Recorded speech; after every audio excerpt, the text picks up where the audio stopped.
아멘. 할렐루야. 우리 주님의 크신 사랑이 사랑하는 모든 여러분들과 함께 하시기를 축원합니다. 사랑하는 여러분, 예수님께서 핍박을 받으신 이유가 무엇입니까? 오늘 특별히 요한복음 15장 16절부터는 바로 이렇게 행하심으로 핍박이 시작이 되었다 말씀하여 주셨습니다.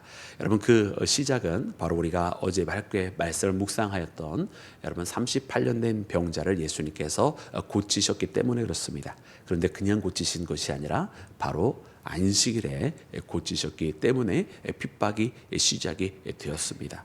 그래서 오늘 말씀해 보면 안식일에 예수님께서 병자를 고치신 여러분 그와 같은 권한이 어떻게 있을 수 있는가, 여러분 이것에 대해서 말씀을 해 주시는 것이고요.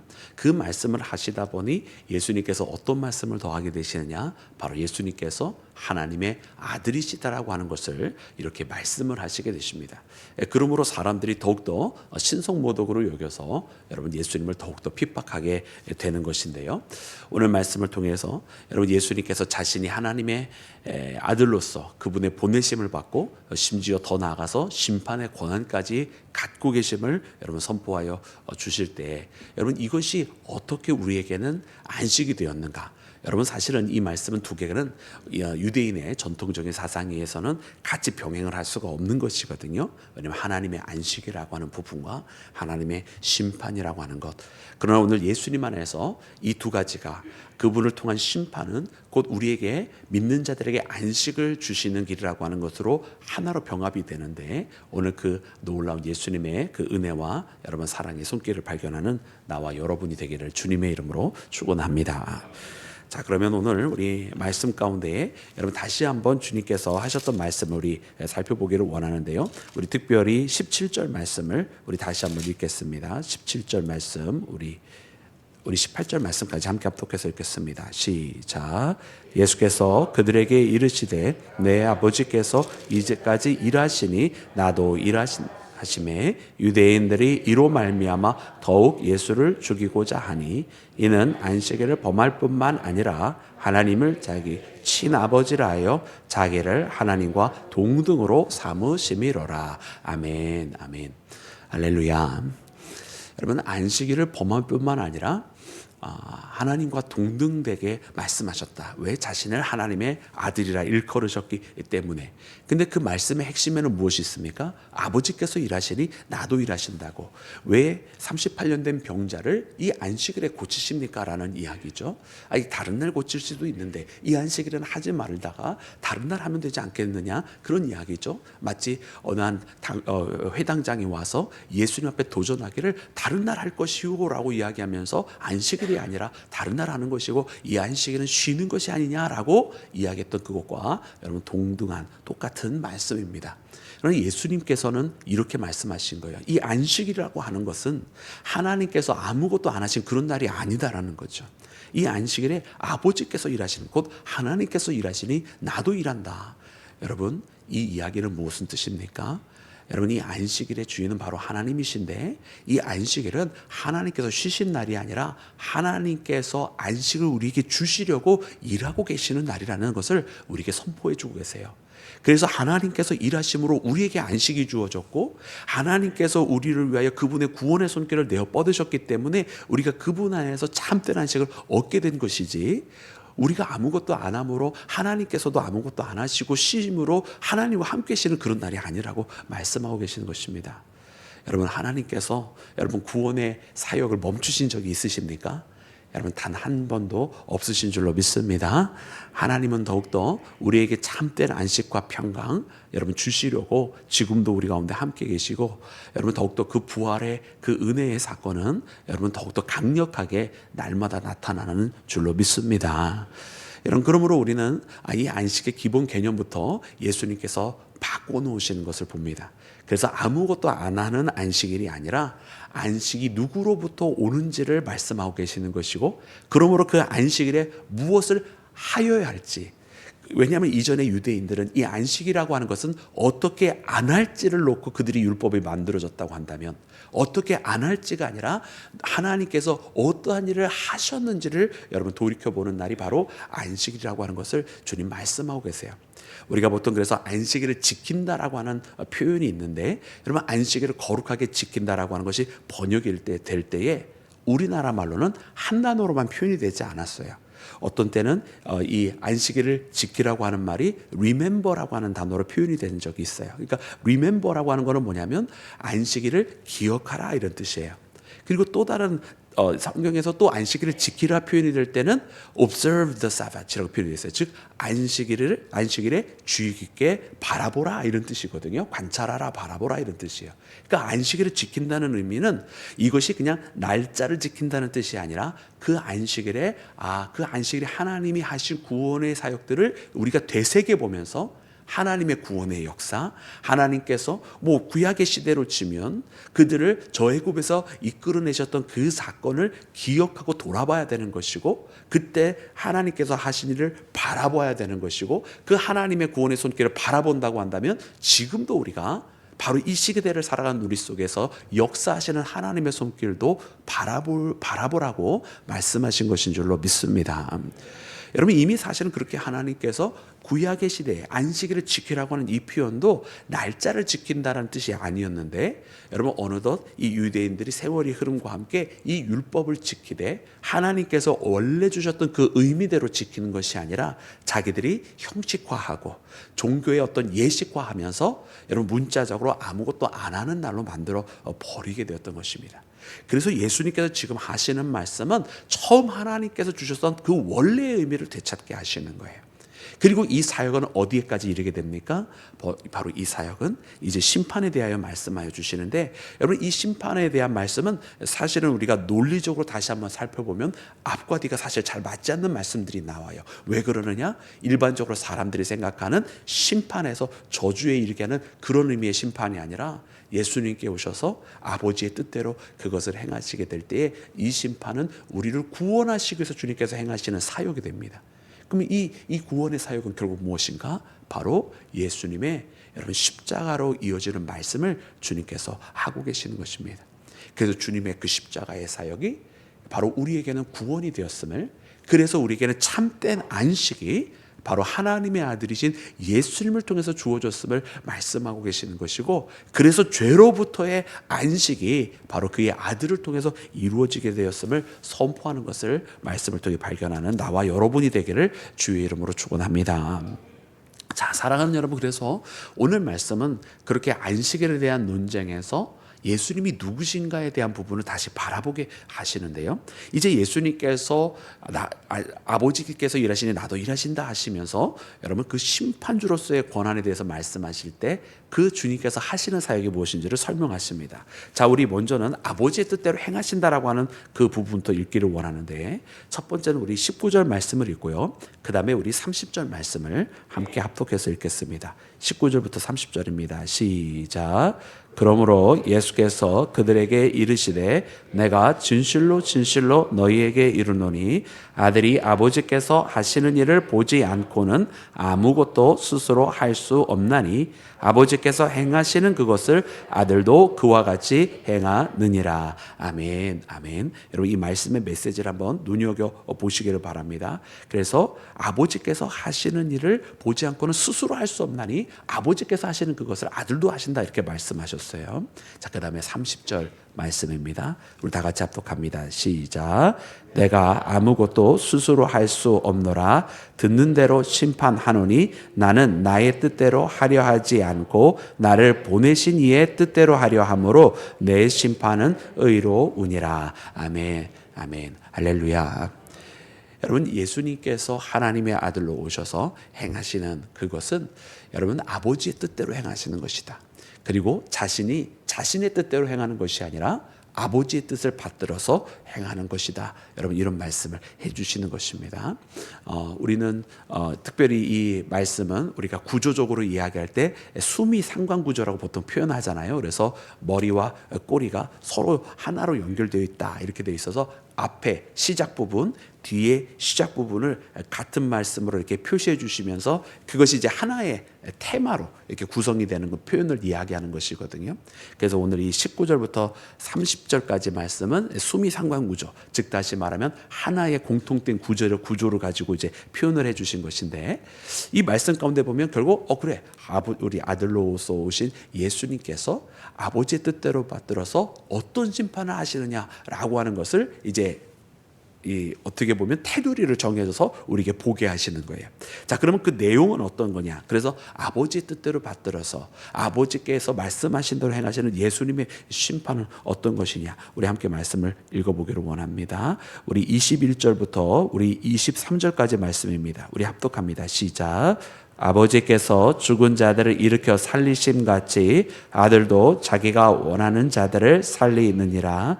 아버지께서 아무도 심판하지 아니하시고 심판을 다 아들에게 맡기셨으니 이는 모든 사람으로 아버지를 공경하는 것 같이 아들을 공경하게 하려 하심이라. 아들을 공경하지 아니하는 자는 그를 보내신 아버지도 공경하지 아니하느니라. 아멘. 아멘. 여러분, 이 말씀의 초반부는 하나님께서 이 심판에 대한 모든 역사하심을 그의 아들에게 맡기셨다, 이렇게 표현을 하고 계십니다. 그래서 여러분, 이 말씀을 통해서 보면 이제 여러분, 우리에게 주어지는 이제 마지막 때에 대한 모든 심판의 권한은 여러분 아들이 갖고 계시는 거예요. 그래서 여러분, 이 말씀은 나중에 요한계시록 말씀과 일맥상통하게 되는데, 여러분 우리가 요한계시록의 말씀에 보면 보좌에 앉으신 이가 이 앞뒤로 쓰여져 있는 여러분 두루마리가 있는데, 여러분 이 두루마리를 아무도 펴보지 못한다고 요한이 생각하면서 애통해할 때 이것을 누가 받으십니까? 바로 어린 양이 나와서 그것을 받으시지 않습니까? 그리고서는 아무도 임봉되어서 볼 수 없을 거라고 생각했던 그 두루마리를 펼치시는 분, 그분이 바로 어린 양이신 예수님인 줄로 믿습니다.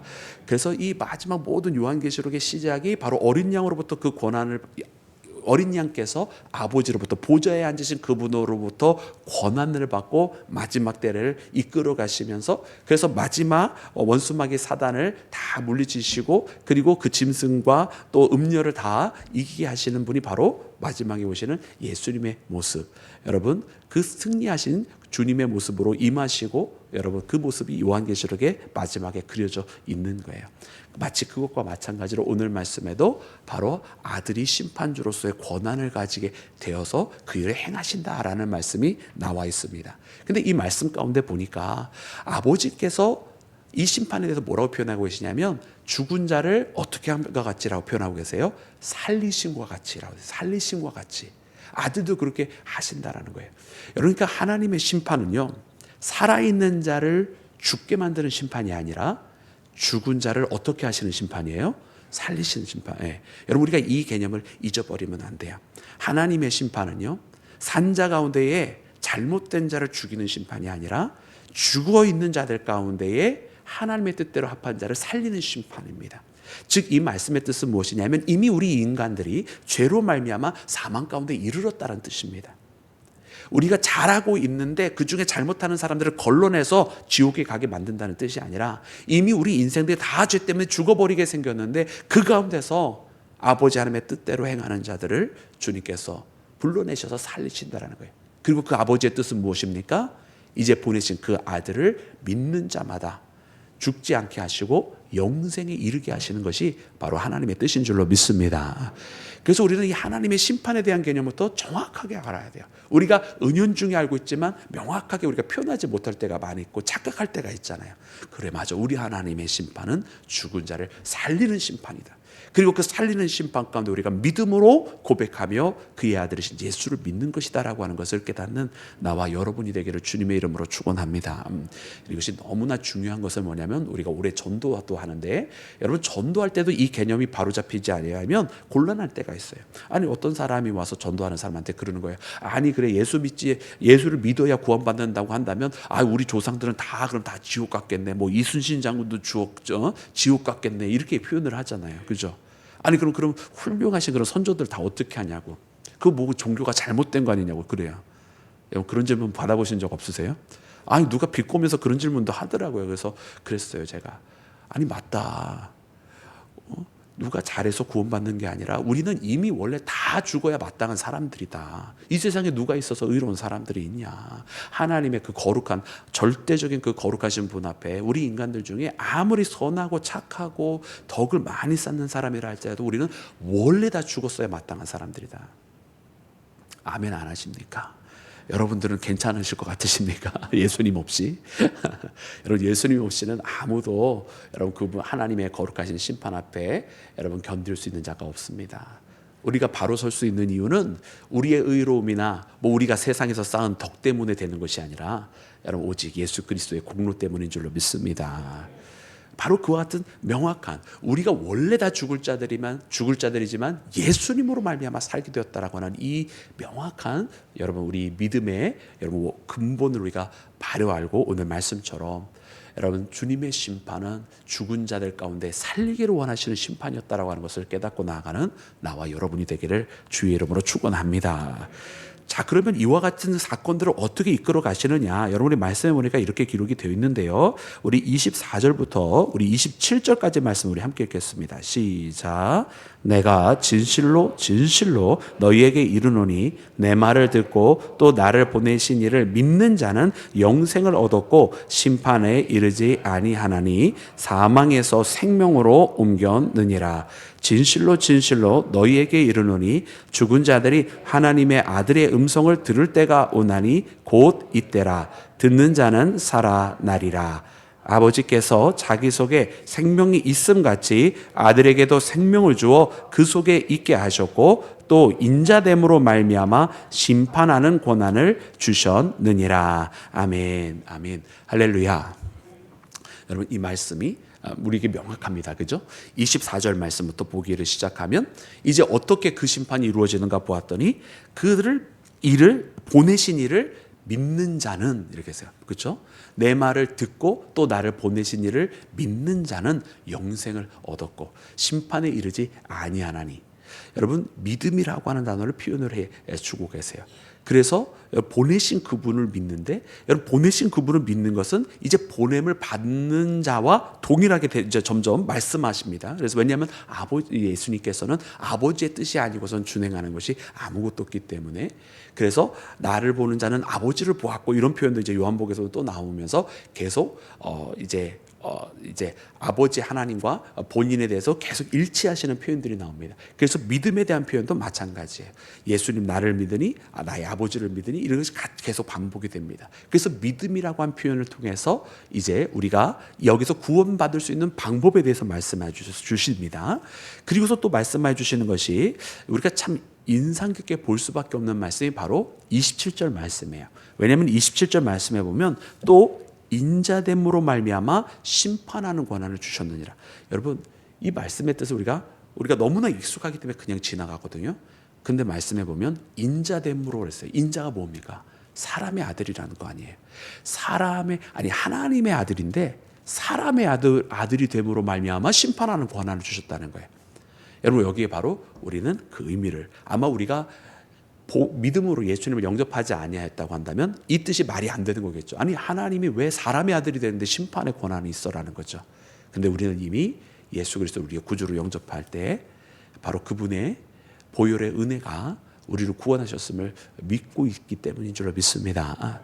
그래서 인자됨으로 말미암아라고 하는 뜻은 무엇이냐면 하나님께서 육신을 입고 이 땅에 오셨다라고 하는 것. 그리고 그가 하나님이신 그분이 그렇게 육신을 입으셔야만 하는 이유는 뭐냐면 우리를 대신해서 모든 죄를 끌어안으시고 저 십자가에 우리를 대신해서 죽으셨기 때문이라고 하는 사실을 발견하는 나와 여러분이 되기를 주의 이름으로 축원합니다. 그러므로 사실은 우리가 마땅히 그 사망에 이르는 심판을 받을 수밖에 없는 그것을 하나님의 아들이신 그분이 이 땅에 육신을 입고 오셔서 그것을 대신 담당하였으므로 당연히 하나님의 공의 가운데서도 그의 아들에게 이제 이 모든 심판을 주시는 것이 마땅하다라는 뜻입니다. 여러분, 이 말씀은요, 십자가라고 하는 표현, 장차 당하게 되는 죽음이라고 하는 표현, 그런 표현이 전혀 적혀져 있지 않지만 그러나 이 말씀 하나만으로 이미 예수님께서 걸어가실 길이 무엇인지를 우리 가운데 보여주시는 것입니다. 그래서 우리에게 말씀하세요. 이제 죽은 자들이 그 아들의 음성을 들을 때가 오나니라는 거예요. 25절 말씀해 보니까 그때가 언제입니까? 여러분 25절 말씀을 다시 한번 읽어볼까요? 시작. 진실로 진실로 너희에게 이르노니 죽은 자들이 하나님의 아들을 음성을 들을 때가 오나니 언제입니까? 곧 이때라. 할렐루야. 언제입니까? 곧 이때라. 여러분 우리는 이 말씀을 잊지 말아야 합니다. 여러분 우리가 4장 말씀에도 예수님께서 수가성 여인과 대화를 하시면서 말씀하셨어요. 사람들이 신령과 진정으로 예배할 때가 오나니 언제입니까? 곧 이때라 그러셨어요. 예배할 때도 곧 이때라. 아버지께서는 이와 같이 예배하는 자를 찾으시느니라. 사람들이 서로 자기들끼리 나눠서 여기서 예배한다 저기서 예배한다 그럴 때 여기도 저기도 아니고 모든 사람들이 신령과 진정으로 하나님께서 기뻐하시는 그 예배할 때가 오나니 곧 이때라 주님 말씀하셨어요. 그리고 오늘도 또 말씀하십니다. 이제 죽은 자들이 하나님의 아들의 음성을 들을 때가 오나니 언제입니까? 이제 마지막 하나님께서 예언하신 언제 때 이 세상의 종말을 말씀하신 그때가 언젠가 오나니가 아니라 곧 이때라. 지금 우리가 하나님의 아들이신 예수님의 음성을 듣고 깨어나야 될 때인 줄로 믿습니다. 지금 우리가 하나님의 아들이신 예수님의 음성을 듣고 믿는 그 순간이 사망의 심판이 아니라 생명의 은혜를 얻는 때인 줄로 믿습니다. 바로 이렇게 사망에서 생명으로 옮겨지는 것, 바로 주님의 말씀을 듣는 그 순간이고 주님을 배척하고 믿지 아니하는 그것은 이미 사망에 이르는 심판을 받은 것입니다. 그래서 오늘 우리가 이 말씀을 꼭 붙들고 여러분 주님 안에서 여러분 구원에 이르는 자 되시고 여러분 믿음으로 승리하는 자 되시기를 주님의 이름으로 축원합니다.